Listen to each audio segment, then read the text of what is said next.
In this lecture, we will be talking about the structural columns. To follow with me, you have to open EX11.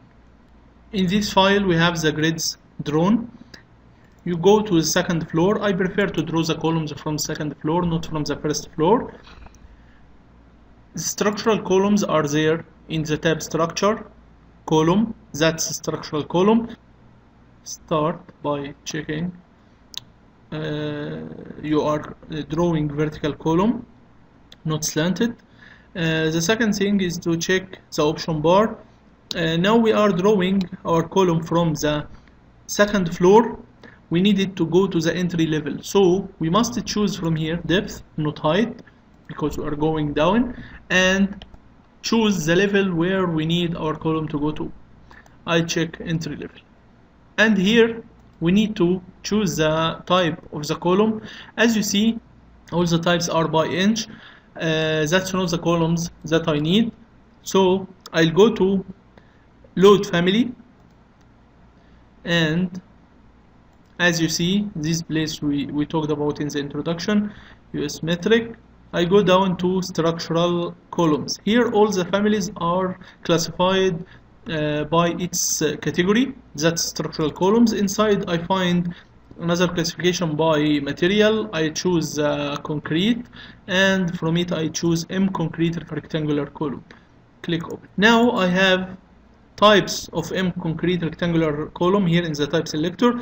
I'll choose, for example, 400 by 600, but that's not the column that I need. I need a column which has dimension 200 by 600 millimeter.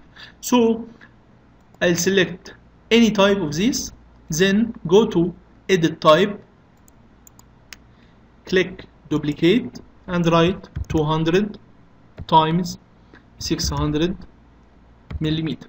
Click OK. Here I write 0.2 meter and H 0.6 meter.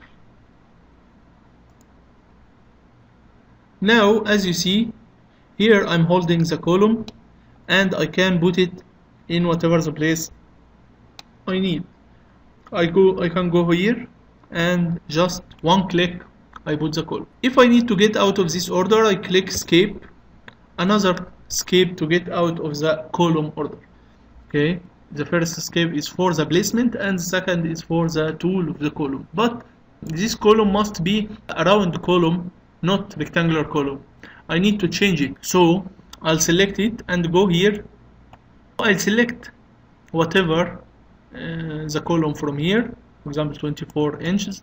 Then I'll click edit type, duplicate, and I'll call it 500 millimeter.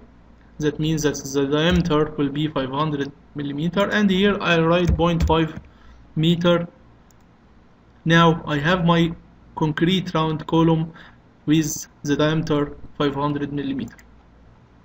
If I need to put the other columns, I'll go back to the structural column tool. But now I will not put the columns one by one. I'll select the type, then I'll click add grids. When I click on add grids, it gives me the ability to put the columns at the intersection of the grids that I will select. I can select all the grids here. That means that I'll put a column at every intersection for the grids. After selecting the grids, I must click finish to put the columns. Now I have columns at all the intersection of the grids. If you need to delete one column like this, just select it and press delete or delete from here. Now if we go to the 3D view that's here, or go to it from here, this icon, now you have all these columns drawn in the 3D. If I need to repeat these columns in the other floors, I can select them all.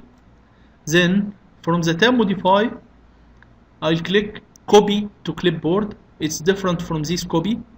It's here in the clipboard panel. Copy to clipboard, then paste aligned to selected levels, and then I'll select the roof and third floor, and now I have my columns copied upwards. And that's for this lesson.